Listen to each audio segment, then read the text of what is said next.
Welcome to today's webinar, The State of E-commerce SEO and How to Win in Today's Product SERPs. Now, this is a tough topic and a tough ask, so we have the best with us. We've got a guest speaker with us, Aleyda Solis, today, who is going to help everyone in this topic. Aleyda, do you want to quickly say hi?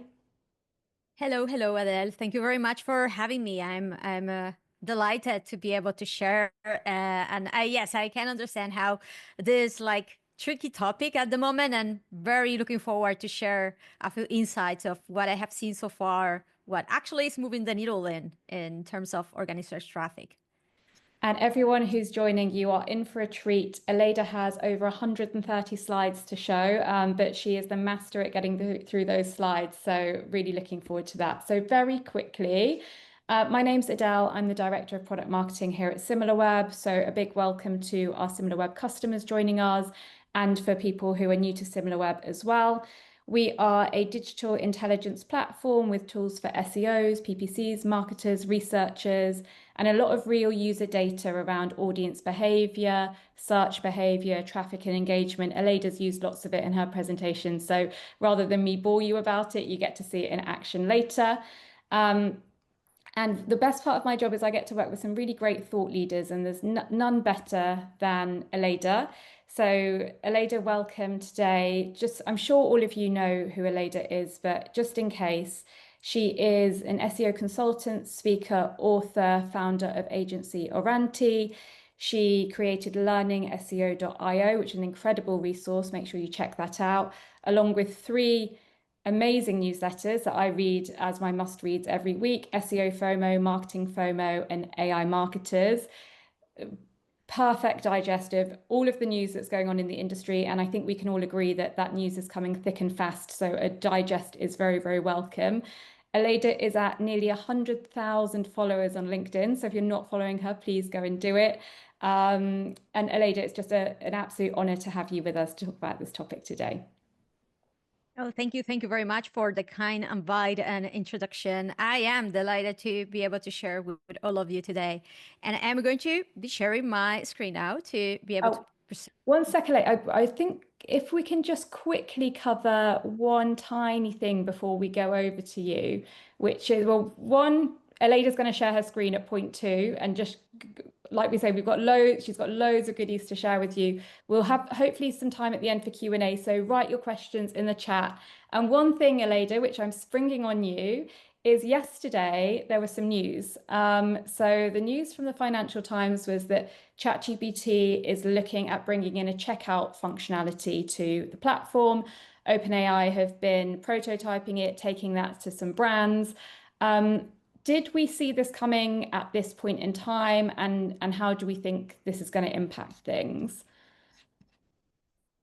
Yes, so it's not really surprising that they have announced that. Coincidentally, last week I was able to find updated documentation that they literally updated a week or 2 weeks after they announced their enhanced shopping integration and experience. So you could already see that they were like establishing the building blocks of this. And what I found is that they were actually listing already Shopify along with Bing as a partner for search. And now we know where these products are coming with these product feeds. Also, they had a form. They published a form when they did this initial launch, allowing anybody to apply, let's say, and show their interest to integrate with them as a merchant on one hand, and then this, right? Like literally, I believe that they have seen that on one hand, it's very, very hard to compete with Google with all of the product graph, the wealth of data, of insights that they have firsthand. And then on the other hand, the advantage that Google has, and they have already announced during Google IO about the evolution of AI mode with shopping, and even a sort of shopping agent that will literally allow you just to click one time to confirm the final purchasing step in order to find the product or to buy the product with the characteristics that you were looking for. So I believe that they are just setting more of these additional layers of functionality to be able to compete with that. They are going ahead and trying to already start, let's say, showing that they are capable, let's say, to be able to stay as a good competitor, good player there, to provide the full, let's say, purchasing journey, and give support for the user accordingly. What is also funny, and I don't want to avoid mentioning this, is that it was last week as well that it was there were a couple of people from ANSIF updating about this, that they find out in the robots.txt of the Shopify based online stores, that they had updated the robots.txt conditions to say something along the lines of it is not allowed to or crawling is not allowed for AI bots to access the whole information without human intervention. So it's like they are trying to already cover a little bit of their backs in order, at some point, there's an actual shopping agent that provides complete automated support for the whole thing, rather, and without human intervention, let's say. So it's interesting. It's like all these moving pieces at the same time and announcements. And let's see. And what I am very looking forward to see, though, is much more clarity, much more transparency from OpenAI. We love to complain about Google, but now we are seeing that it's actually not that bad, right? Because Yeah. they never disclose completely where the products were coming until this update and the documentation that I found a week ago.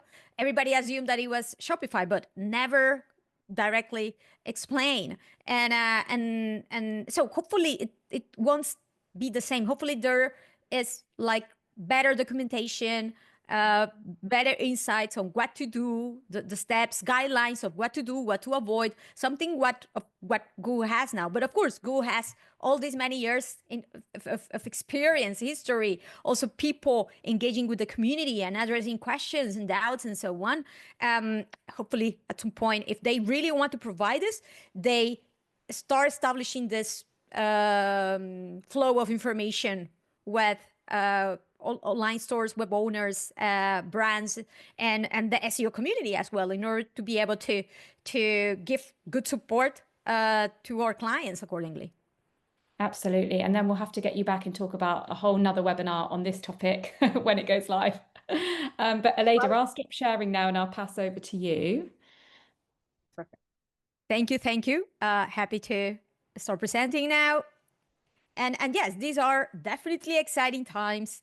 And you will see that I reflect a little bit on that also in the presentation that I have been updating earlier today, to reflect the latest evolution in AI search as well, which is something that we cannot avoid to, or even not to take into account, even if still tiny in comparison to what is already been driven by traditional search in any case.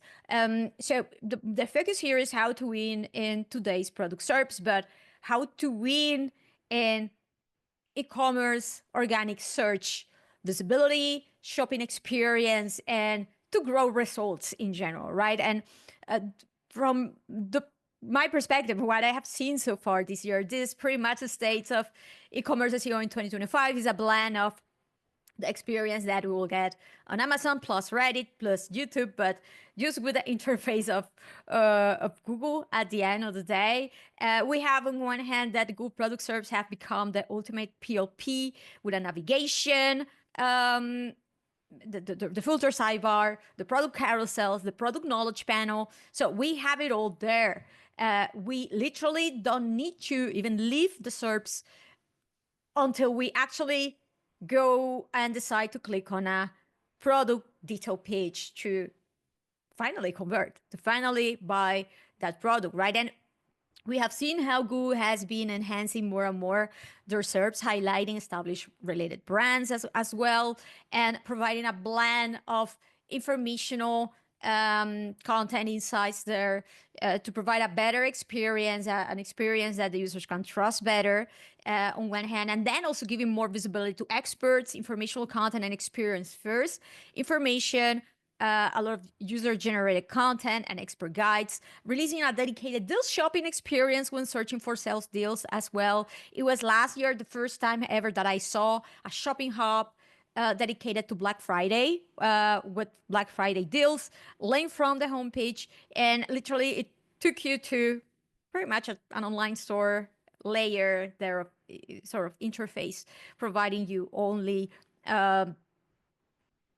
PDPs that had deals or were focused on deals for Black Friday. They have also worked so much launching merchant center feeds and structured data, easy to integrate functionality, to actually become a retail hub. And this is something that I have to say they have been putting a lot of effort on and updated documentation as well.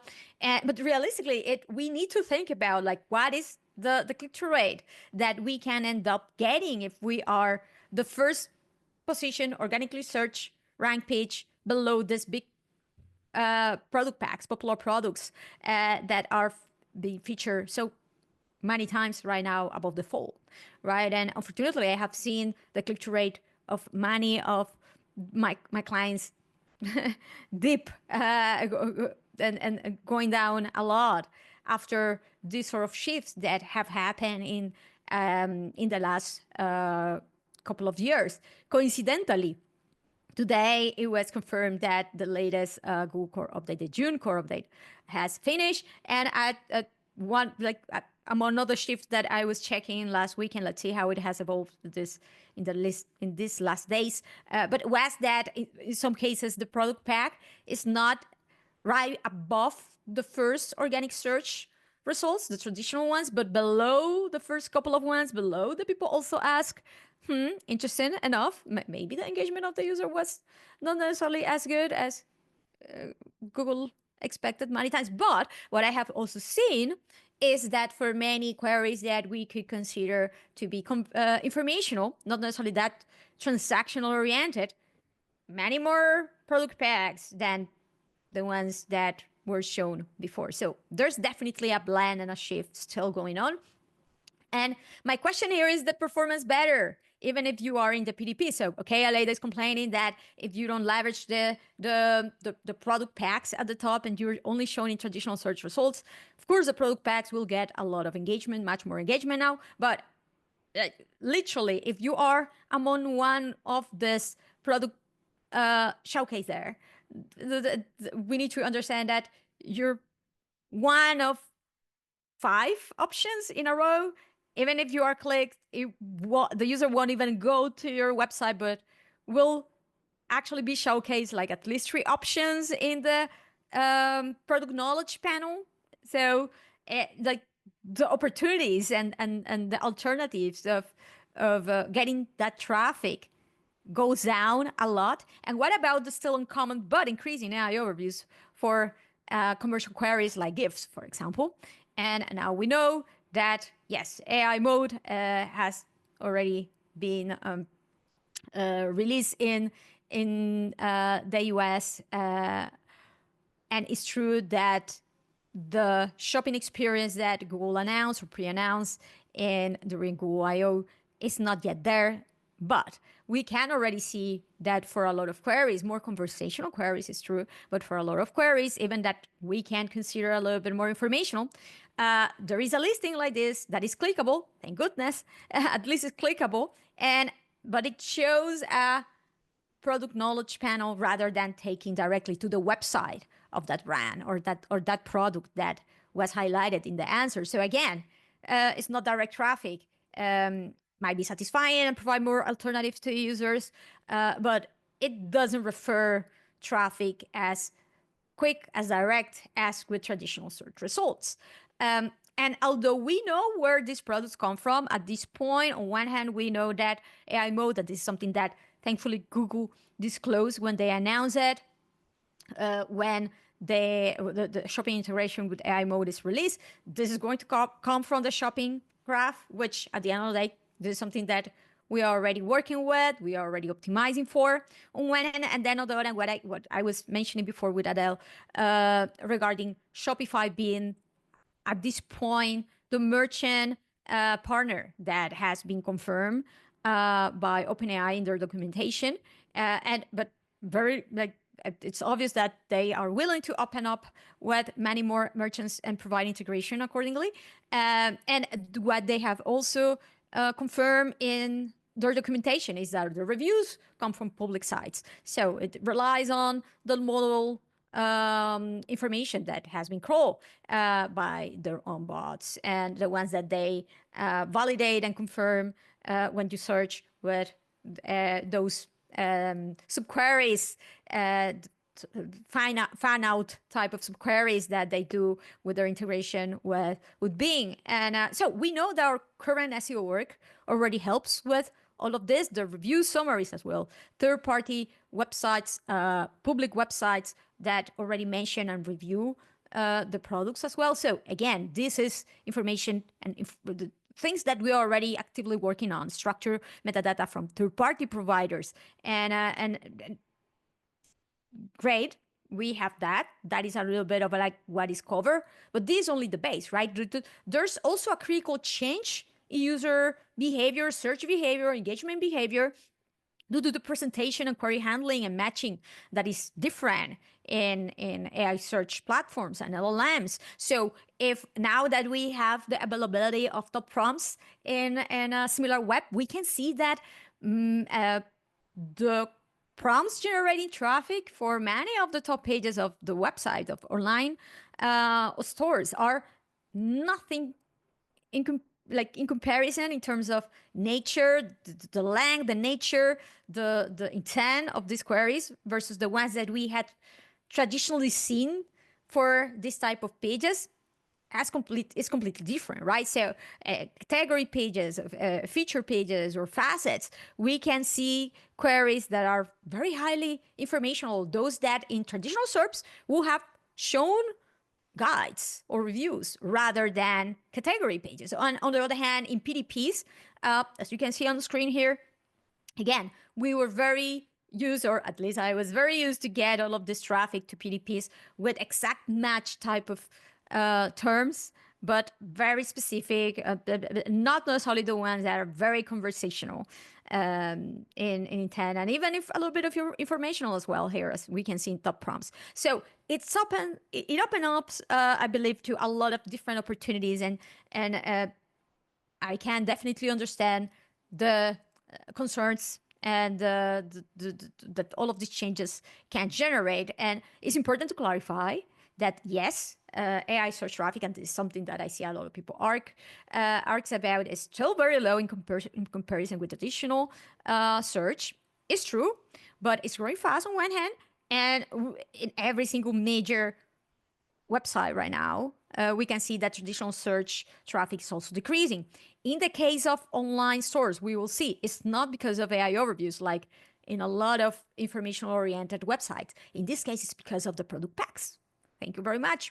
We are shown here. We leverage them. We are still there, but of course the click-through rate goes really, really down. So we have this dynamic, and what I try to do in this case is, rather than seeing it as a losing scenario, to try to see the opportunities that this will bring and how we can leverage to maximize, right? So my question here is like, is this fine? Are we fine? How is this really shifting, and how we should prioritize based on what we are seeing, right? And of course, I can help first with insights from the US and UK with Similarweb, kindly offering a lot of data along with other platforms for me to better understand the trends, not only in shifts of visibility, but also in engagement, in traffic, and what ends up moving the needle across different verticals that you can see on screen in both the US and the UK, and also to help us seeing how it can be completely different per category, per area, per vertical, and per country, right? So I highly, highly recommend, especially if you work in different markets internationally, that not only assume that it will behave as in this initial market or original market that you have been working on, because that might not necessarily be the case, and it's fundamental to validate. Also, I did a survey asking more than 200 all SEOs who work with e-commerce, and this helps to provide more context to the data and to make sure that I'm not only sharing my opinions here, but it's something that the broader SEO community who works with e-commerce actually see, right? So how have organic search results and search features inclusions changed in product SERPs in the last year? With the data that I got, we can see that traditional organic search results saw a frequency year-over-year decrease across most US product SERPs. So yes, it's not only you, it's the reality. We can see that only in a few categories or verticals here, this is not true in both mobile and desktop, but in most of them, in sunglasses, makeup, handbag, furniture, shirts, jewelry, is like a very important drop in traditional organic search results. That is in the US. However, we can see how in the UK, this is more split, that this shift was not as extreme. And I will highly advise, even if you don't work with the US market, that you pay a close attention to it, because what happens there is likely going to happen in a few months or a few years in your own market. And depending on how sophisticated is your market, how big is your market, etc., you will see it faster or slower, but it always pays up to pay attention, and that is important. But we can see how it hasn't been so bad necessarily in the UK, that is more split. There are verticals like headphones, perfume, dresses, jeans that have actually seen an improvement and increase in the frequencies of our traditional organic search results versus these other ones like makeup, backpack, jewelry, camera, for which it has gone down. So if you work with sneakers, for example, yes, I feel you, sorry. You really need to make the most out of the other features that are now showcased many times above the traditional search result, because they are decreasing in the frequency that they are shown in UK product SERPs, unfortunately. And then on the other hand, this is the other side of the story and why it is critical, and you will see that I will endorse and I will highlight this a lot, of how important is informational content, even if you are transactionally driven, even if you are an e-commerce. Forum sites in organic search results grew a lot year over year on mobile and desktop across most of the verticals. Those forums results that for which Google now, since last week, provides also now, or has announced that they will provide now a filter in the Google Search Console, so it will be easier to track the evolution of them and the clicks and the metrics in the Google Search Console. They are growing, not only for informational queries, but for product-oriented ones as well. And something similar also happens in the US in desktop too, especially in desktop, because in certain verticals like jeans, sneakers, headphones, growing so much, right? So yeah, traditional organic search results go down. And in many of these traditional organic search results, it's not only that they go down, but rather than featuring commercially oriented content, it is forum results, forum content, the one that start getting more and more visibility. The same results and growth and evolution can be seen in UK on mobile as well, and in desktop too. So yeah, if you have seen that even less traffic on those commercially oriented PLPs, PDPs, is not only, again, because of the product packs, but also because a lot of the visibility that you used to get with the PLPs, PDPs is now obtained by this sort of more informational type of UGC and forum-related results that Google is showcasing more.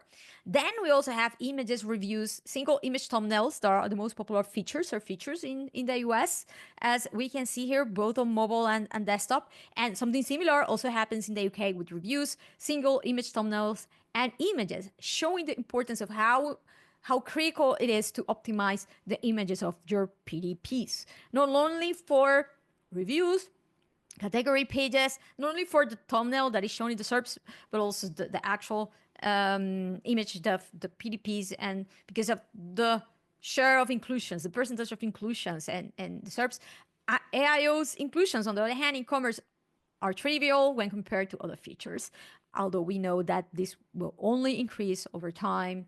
And depending on, I truly believe that this depends a little bit right now on the behavior that Google sees in their monetization of AI overviews and AI mode, and depending if they make a lot of money, continue make money, even more of what from what they do right now with traditional search, they will increase this much more, right? If not, it might be a little bit of a different type of shift that we see. Then AIOs were also minimally found in the UK on mobile and desktop as well. So this doesn't change if compared with other features. Then reviews, popular products, and explore brands are the top products-oriented features in the US. If we go to only product focus ones, popular products are pretty much the product packs. And reviews, yes, we know the reviews filtered by sidebar. Every desktop experience for product pretty much has it, and the reviews as well. Then explore brands is also popular, but not as much as the others. And something similar happens in the US. In this case, it's also very similar. Less so on desktop than on mobile for reviews. But yes, we can see, especially on mobile, and a lot of the traffic on e-commerce happens on mobile. So yeah, at the end of the day, this is one that generates more impact. And then popular product is the top product search feature with the highest year-over-year growth in the US as well. It's not only that, yeah, there's a lot of inclusion now, taking a snapshot, but the growth year-over-year is also very, very important across all of the verticals, as we can see. And this is similar to in the UK SERPs. A similar growth year-over-year. In some cases, is extreme. Headphones, furniture, perfume, laptops, like 5,000% more than that in change year-over-year in frequency. Images also, in this case, saw an increase, but not so much, and not across all of the verticals, right? So jeans, headphones, sneakers saw an increase in images, but there were others for which there was a decrease, like jewelry, handbag, makeup, and so. So it's important to pay attention. One of the tips that I will give: pay attention, close attention, is what is happening, the shift in your specific SERPs, right? In the UK SERPs, most verticals saw an important year-over-year increase in image inclusions as well. As we can see here, there was a little bit more of a blend than in the US, but also an increase. And videos are still popular, but went through a decrease, an important decrease year-over-year among most verticals in the US, and a similar behavior can be seen in the UK, with a video decrease among most of the verticals. Although in some of them, like headphones, rise, and handbags, it was not a decrease but an increase, but these are minimal in comparison to all of the decreases that also happen in the UK.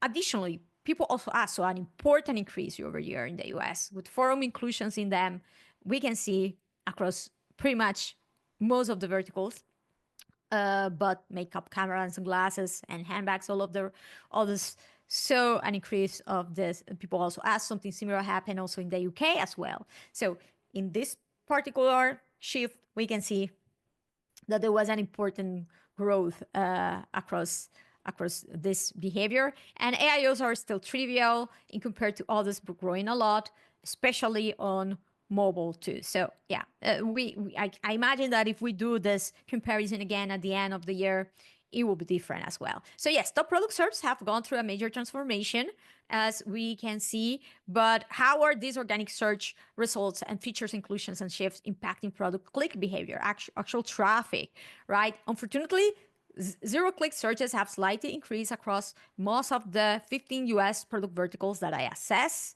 That is a reality. That is one of the reasons why we see less traffic. And the UK results are more split. Zero clicks have actually decreased in half the verticals, like shirts, backpacks, sunglasses, handbags, dress, sneakers, jeans. But for this, it has a decrease, but increase in laptops, headphones, sweaters, jewelry. So again, it depends in this case on a lot on the vertical that you're working with. And there are also click shifts among top ranked sites as well. It's not only a big difference on those that get more clicks in general, but which are the players that actually get the clicks versus last year because of the visibility. So the most common websites with an increase of organic clicks on mobile across all the verticals is clear, is social and UGC. Reddit, Instagram, and TikTok. It doesn't surprise me with what we saw before of this forum-related information being shown much more. Well, it's not only that Google is showing them more because of the sake of showing them more, but well, people are actually clicking on them, and that is realistically why they're likely keeping them there. The most common sites with decreased clicks on mobile are publications, TechRadar, Guardian, that have reviews, and then retailers, generic retailers, Macy's, Target. And a similar click shift happened in desktop as well. Not how many retailers and publications that drop across verticals are non-specialized, though. This is not about all of the retailers going down. No. Those that are more generic, non-specialized are the ones that went down. The ones that are much more specialized, the ones that are actually focused on a specific vertical, have a different type of experience, we'll see. So for the top 10, 10K backpack queries, YouTube is first, Reddit, North Face up, and Amazon and NY Times down, for example, because they are more generic at the end of the day. And as we zoom in on YouTube clicks, they're going through all of these URLs ranking the video SERP features in the video carousel. So there's a very long tail of this, but they are getting clicks as well. For top sneakers queries, for example, YouTube is first, Access Guardian down, Adidas and Reddit up. So again, the brands, the UGC content up in clicks. But if we view clicks per URLs, it's not YouTube, but retailers and brands that get most clicks as a whole, as we can see. So yeah, there's hope for retailers here, retailers that do a great job in terms of specialization, authority per area, per topic, as well as brand. For top laptop queries, YouTube first, Amazon, Walmart down, while YouTube and Reddit up again. Surprise, surprise. And in the case of top retailers and brand sites, clicks goes to URLs leveraging many SERP features, as you can see. So it at the end of the day, we need to realize that it's about engaging the user, attracting the click, connecting with the attention of the user, and also think that there's also a very long tail of clicks going to product detail pages besides relevant PLPs because of the product carousels too, the product back. So even if we see Hollister here, there's not a single particular page that is a top one, but it's very granular number of pages. And we can see this behavior more and more across websites. In fact, if we go and take a look at the eBay evolution, traffic evolution over time, like the traffic that is brought by the product related content versus the ones that is brought by PLPs, by categories or facets, you can see that, well, one is going up, the other is going down, right? So there's a trend going on in the market, and it's thanks realistically to all of these product packs. So more visibility is given to PDPs in general, right? So let's summarize. Here's how organic search traffic behavior is also shifting with SERPs. So unfortunately, less clicks, less organic traffic. If you're on e-commerce and you have seen your organic traffic drop while your rankings has been kept or even grown as well, you're not alone. A lot of these clicks are not only going in a much more spread out way to PDPs, not only of you, but your competitors, your other players, but also to social UGC, right? And it's important to try to navigate that and navigate the opportunities and maximize the opportunities for you to get those clicks now. So it's definitely getting harder to achieve e-commerce SEO goals. Again, I validated this with the survey that I did. And the main reason is this SERP evolution and changes. This is what everybody is seeing. Despite this, SEO remains a highly impactful channel versus others to achieve e-commerce goals. So today, is extremely impactful. And if this was another channel, as Malte says here, yeah, they will have pretty much double down on investment. But unfortunately, this is not the case because SEO. But we might leverage all of this attention and hype that is given to AI search as well. So there's at least definitely that too. So what should we do in order to keep winning despite all of the shifts in SERP features, in traffic behavior as well, that will stay true and will also help in the future even further with AI search and answers. So here are 3 key steps for growth in 2025 and beyond, I would say. It's time to double down on your PDP's optimization efforts to maximize your search visibility and be ready for the next AI shopping features without neglecting your PLPs. And there's a reason why, rather than showing here a Google SERP, I'm showing the answer for actually is a little bit, it's a blend of informational, but also a little bit commercial. Best jeans for petite women in the summer type of query prompt answer here in AI mode, in which we can see again, there are links to PDPs.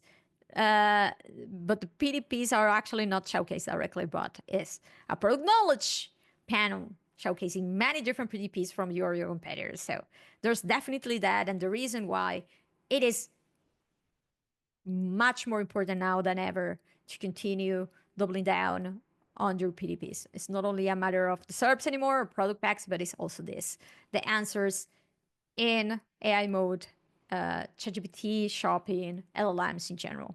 Grow your brand authority with specialized informational and commercial multi-format content to become more popular and competitive. And again, this is also more important now than ever, even more with LLMs relying on citations, right?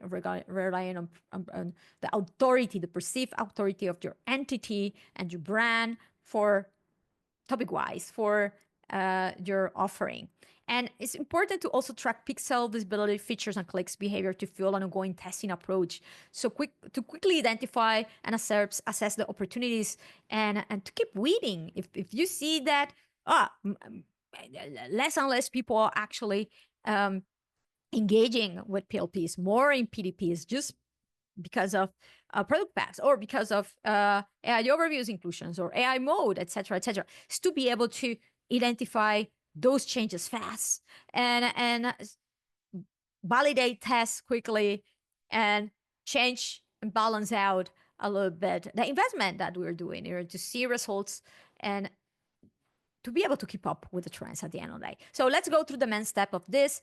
In terms of the optimization of PDP, start with the indexability, which is usually a challenge, right? Their content needs to be as unique, descriptive, and engaging as well linked as possible. It's very, very common, unfortunately, seeing all of this PDPs getting flagged on duplicate. Google chose different canonical than user just because of how similar was the content or is the content between the different PDPs. Your goal is to make your PDP information and experience more fulfilling to compete with the best performing ones. Do you have resource issues? And this very common, unfortunately, because of the scale, because of the very long tail of PDPs that you will tend to have. Most e-commerce SEOs have them too. Communication and alignment is key. For integration within workflows and getting buy-in, of course, on one hand, this is something that we know. And we can also use AI platforms to accelerate the process with workflow, the integration and implementation at scale, automating tagging, internal linking, helping to enrich the PDPs at scale using your own store data. This is not generic AI fluff from third parties or so. This using your own data. There are much more specialized players that allows to do this. So for example, AirPops or WordLift that can generate a full product knowledge graph and descriptions with information of your own product database as well. Besides content, you can also use these tools to automate internal links to related products with rules you also set in order to facilitate this discoverability and send more signals to Google that these are different, worthy to be independently indexed as well. Do you think that this is too risky? Well, most of your e-commerce competitors are already leveraging AI in one way or another. This is something that we're already incentivized to do in order to facilitate implementation of a lot of things. What is important is to do it with the right criteria, the right rules at the end of the day, from content creation and optimization to keyword research to repetitive SEO task automation. It's time to make the most out of the new wave of AI features to accelerate execution and minimize these sort of bottlenecks in resources that we have. It's also a must to integrate with Google Merchant Center for PDPs visibility in product packs, which can be easily implemented via platforms and apps. This also is what's going to enrich and make happen your visibility in AI answers with AI mode as well, because it's going to be powered by Google Shopping graph as well, product graph as well. So even though most do it, there's still 18% of e-commerce sites that haven't yet. So if you are among this that haven't, this is your time. Merchant-centered product feed optimization is also gaining relevance as one of the top e-commerce SEO activities to prioritize this year. Google has now made it easier than ever to monitor product feeds issues with the merchant-centered opportunities directly in the Google Search Console, highlighting them. So you are taken later on to the merchant center interface. If your store platform doesn't generate product feeds somehow, you can use also third-party solutions like the WordLift product knowledge graph builder for it. So there's no excuse, even if you don't use the traditional e-commerce platforms or the many integrations, like for example, Shopify or WooCommerce will provide. Ensure parity of merchant center feed with structured data using all supported properties to avoid the mismatch and the flaggings of issues that you will tend to see from time to time. And implement the products variant structured data in case you haven't yet. Google is already providing and giving all of this, let's see, earlier product type of properties before even properly releasing features that will match.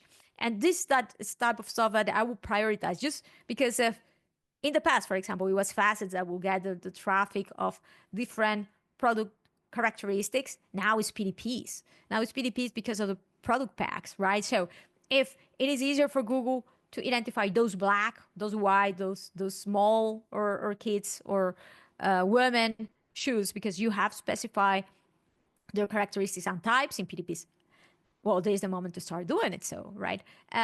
Check this excellent guide also by Brody Clark, going through the product rich results types and what triggers them to prioritize them as well, in case you haven't yet at all and you need to start prioritizing them. Something also important is to avoid structured data implementation with client-side render JavaScript, who has highlighted how this causes problems. This is something that I have firsthand seen myself too. This is what happens when your product reviews stop over relying on client-side render JavaScript. Google has issues, especially at scale. And of course, if you don't show all of the reviews completely, only show the initial couple of ones, or if you over rely on clicks event to show them all, Google won't be able to see it. And not only reviews, but also descriptions or images end up over relying on client-side render JavaScript, making it challenging for Google to index at scale.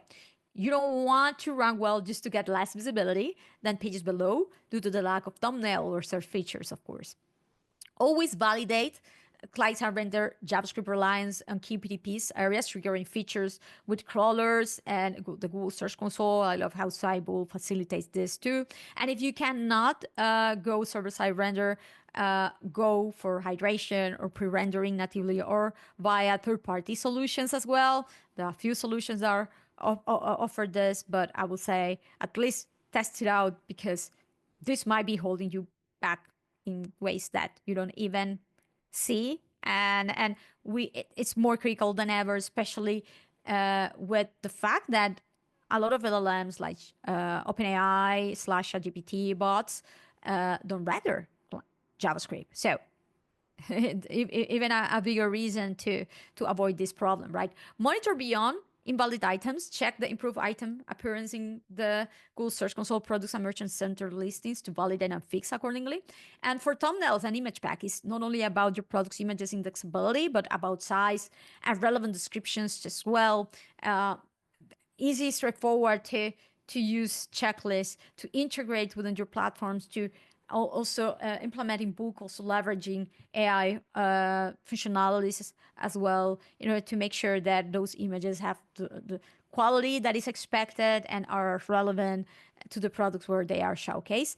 Despite the impact of images in product SERPs, too many SEOs haven't taken action yet, and that is the truth, right? So create a PDP PLP benchmark to assess the gap versus the top players per vertical in your for the websites that you are working with to prioritize efforts and gain support accordingly. There's nothing big, as I believe, that moves the needle the most than showing your decision makers how your main competitors, other players are doing it and you are not. Here's how others are already making the most out of it, and we're left behind. Nobody wants to hear that. So leverage that. Use the e-commerce product page optimization checklist that I created here to avoid missing anything out. And also you can also leverage here the e-commerce product page validator GPT that I created for the process to help you through the process as well, make it easier. It's also critical to monitor what's going on in the SERPs and the impact in your efforts. So, but 31% of the SEOs that I survey are not yet tracking search features, and this is worrying. So start doing it. So more measuring is needed. Although AIO's inclusions in e-commerce is trivial, 27% of SEOs are not sure of their impact completely because there isn't still easy measurement via Google directly, unfortunately, and it's tricky for us to identify those. So the good news is that run trackers and a variety of them. So for example, advanced web ranking, monitor changing pages, pixel visibility, so features of your targeted queries versus competitors. You can validate and you should validate features shown in ranked pages, but not linking to your PDPs for opportunities. Identify those products or features triggered by competitors that you haven't yet, to identify even bigger opportunities. Assess also the impact in traffic of any sort of feature inclusion. You can watch this video that I recorded regarding how to assess the AIO's impact in your websites in terms of traffic. And you can set alerts to be warned whenever important visibility and sort of feature inclusion changes too. So you're not always behind. You don't need to go and actively track or monitor and validate manually, right? And you should extrapolate this same monitoring criteria to AI answers, traffic and visibility versus competitors. Thankfully, Similarweb also now offer features to identify the visibility for important prompts versus competitors, the top prompts per competitors, the pages getting to traffic. Similarweb, not only Similarweb, but also Profound offers a lot of features highlighting citations and which are the players mentioned in citations or not for across different areas and prompts that you can track with them. And there's a variety and a wealth of tools out there that allows you to do this. So it's time to replicate this same type of configurations already for AI answers, for AI mode, for ChatGPT, at least for these two that are the players that I will say that in the future will be the most consistent ones realistically, to start applying this same thinking to identify opportunities and start closing the gap. Also, remember to also look at the SERPs and answers. How can you stand out and better fulfill users' intent? Many times it's not with a PDP, PLP, as I mentioned before. More and more otherwise commercial queries in SERPs and definitely in answers in AI platforms are addressed and are showcased. The visibility is showcased by to informational content. These are guides, right? So we can see here, for example, how this very, very blended for a query that is a very specific product, right? It's expert review, along with PDPs, along with UGC, right? It's not purely PDP and PLPs anymore. People also ask, growth in product SERPs also means more visibility to reviews, guides, and UGC too. E-commerce sites are also not keen in general, unfortunately, to invest on top of the funnel content, I know, but you cannot expect users to trust you over others to buy. And if you have helped them along the way and they recognize you, it will be easier for them to connect with you and click on you when the time comes, right? Google has shared they want to show real brands with expertise and experience in search, and this is why they highlight a lot of Reddit results and Pinterest and so on, right? And affiliates that are still growing, despite of all of the shifts that a lot of informational content has gone through, are those that show this brand and expertise characteristics, right? Specialization, strong topical authority, and excellent UX in general, right? And in a SERP full of SERP features, creating a brand that users recognize is also key for trust and keeping the click-through rate high. Brand authority and citations are even more important in LLM answers and visibility, as well as traffic and engagement that you will get and the clicks that you will get with them eventually, because there is a very big product knowledge panel as well. Their trigger, even in ChatGPT, they have somewhat replicated the look and feel that we can see already in the product knowledge panel in product SERPs as well from Google. So in that sense, it doesn't change much. You need to fight for the attention. You need to fight for the click. Also, if you already have the expertise, why leave publications to profit from an increasing number of relevant product commercial queries, right?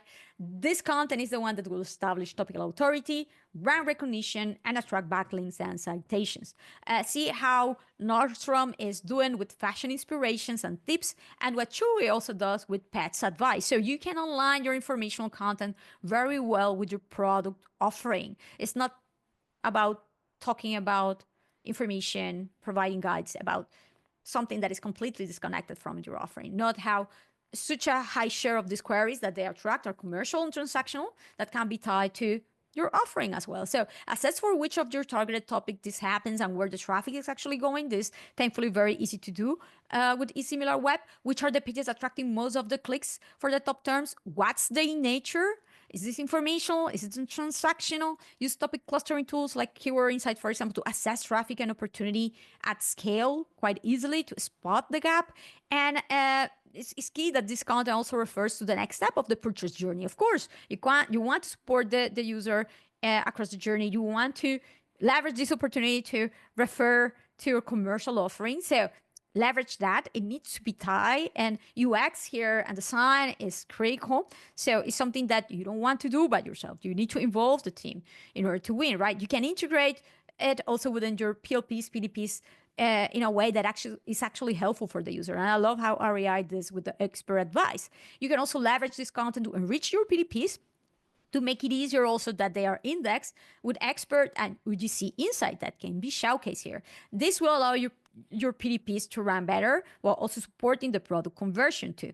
Retailers need to invest in well-integrated and helpful content through the full journey.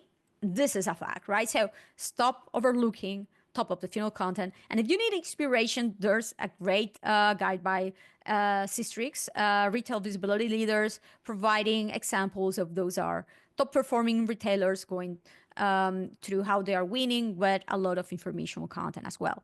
Finally, test implementations first to assess impact in your own context. This is critical because you can see how it can shift from vertical to vertical and maximize the effectiveness and get easier buy-in, showing proof that yes, it works. I have tested it across this group, control and test group, and these are the results, actual results in our own scenarios and in our own context, right?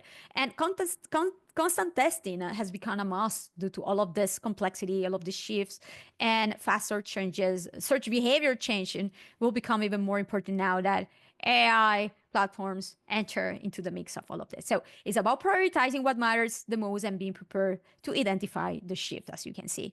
It's time to be actually fine, hopefully, with all of these additional resources. I hope that you have more ways to navigate all of those changes and prepare to leverage e-commerce changes and shifts that are happening right now. It's important that we have all of the resources and we start testing open up to all of this opportunity. If it is too difficult or you think, oh, I cannot find the resources to do this, these are great news for your competitors because they're actually planning to do it. They also said this in the survey that I did. And remember, that is the consistent alignment of all of these areas that will make you win. It's not one thing. It's not the other. It's not a one-trick pony type of thing. The revenue and ROI growth will make it worth. And that is the truth. Less traffic, but more revenue because traffic is more qualified. Perfect. It's all good, right? At the end of the day, it's about identifying those opportunities, leveraging as well, and forgetting about those metrics that are not necessarily as helpful anymore, but focusing on the others that are. Thank you very much. I hope that this has been helpful and more than happy to answer any questions that you might have. Thank you, Aleyda. That was amazing. Such a whirlwind tour of one, the landscape, and then two, so many practical implementations to go away with it. And I agree, always playing on your competitors doing it is the way to get things done. We've got a lot of questions in the chat. I'm going to try and just get through a few really quickly. Someone's asked, when using a tool like prerender.io to SSR, how does Google evaluate user experience? And while it's understood that this isn't considered traditional cloaking, how does Google ensure that tools aren't misused to serve different content to bots other than users?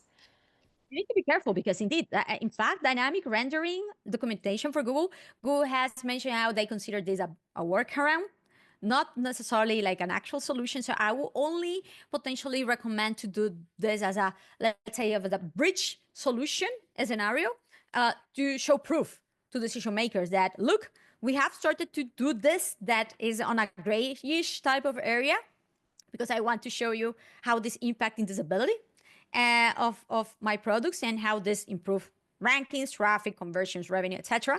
I have done this for a month or this time to show proof. You need more?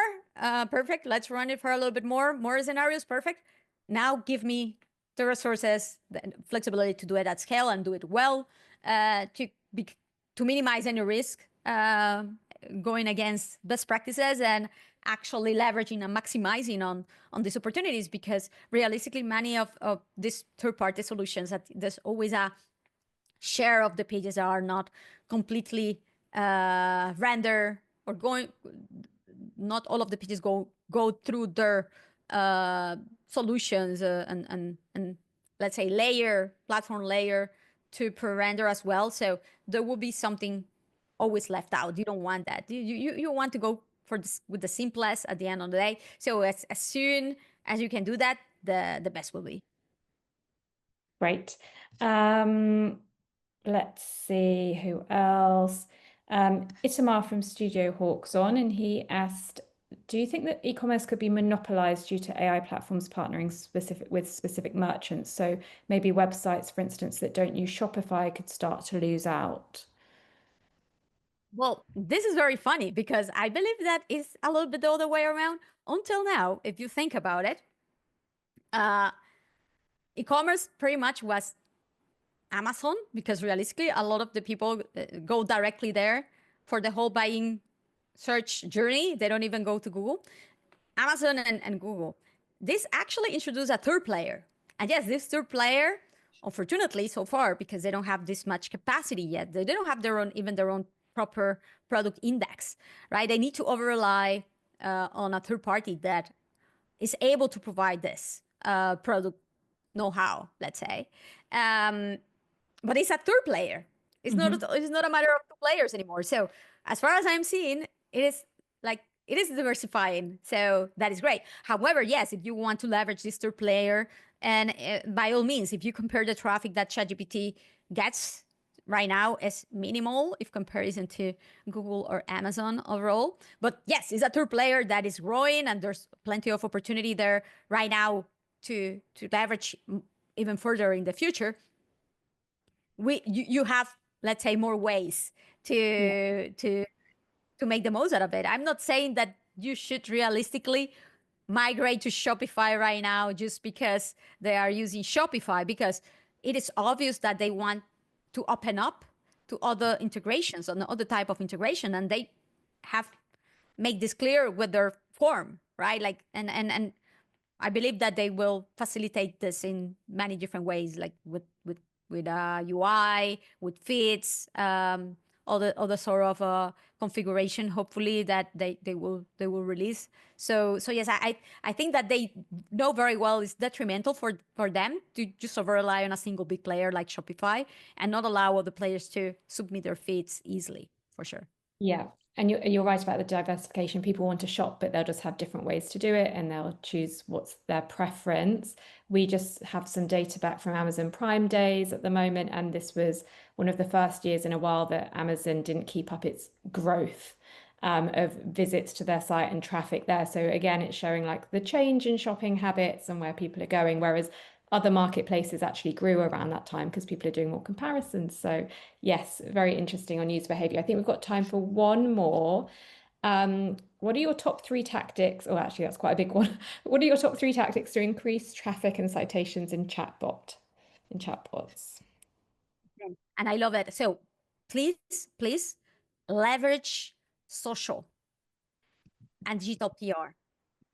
And then, of course, your informational content. If you don't invest on informational content or resources, what are your customers or audience going to talk about? I mean, you need to promote and create information about how cool your products are, how useful, how unique, how different.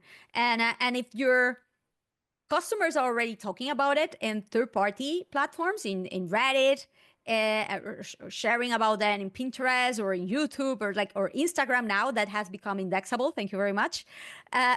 You want to engage there. You want to promote there. You want to, of course, and if you connect with your social media team, it's important that there are certain guidelines and best practices. You don't want to, I'm not saying to go and use UGC as parasite SEO. No, it's properly engage, disclosing that it is your brand. This is a spokesperson in your brand. Do a little bit of digital reputation management in there, not only to clarify, rectify if something is negative, but also to endorse and engage in conversation and generate conversation and post about the features of your latest products and engage with influencers in your vertical that talk and review your product and send them for free, just to generate a little bit of more visibility. This is the type of content and information that LLMs later on will showcase as sources of citation.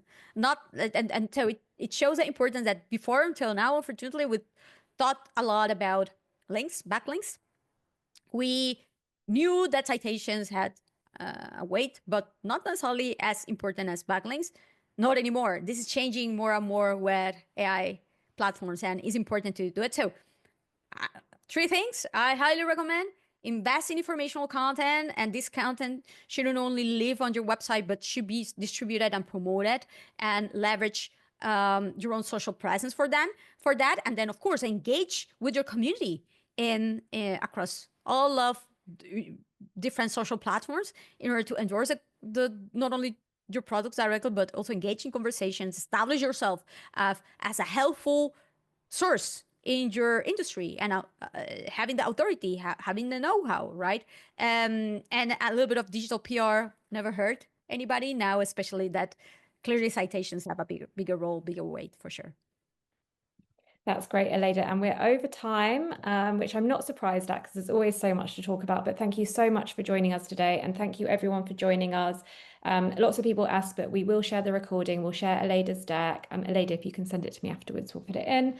And yeah, we didn't get to all of the questions, but we've got a record of them. So we'll try and cover them in the follow-up as well. And lots of people are saying thank you to you in the chat, Aleyda. So, and a big thank you from me and Similarweb as well. Thank you for the opportunity. I really enjoy it. I'm more than happy to go through the questions that have been shared and hopefully clarify them, answer them in the follow-up later on for sure. That's great. Thank you so much. Thank you, everyone. Goodbye. Thank you. Bye-bye.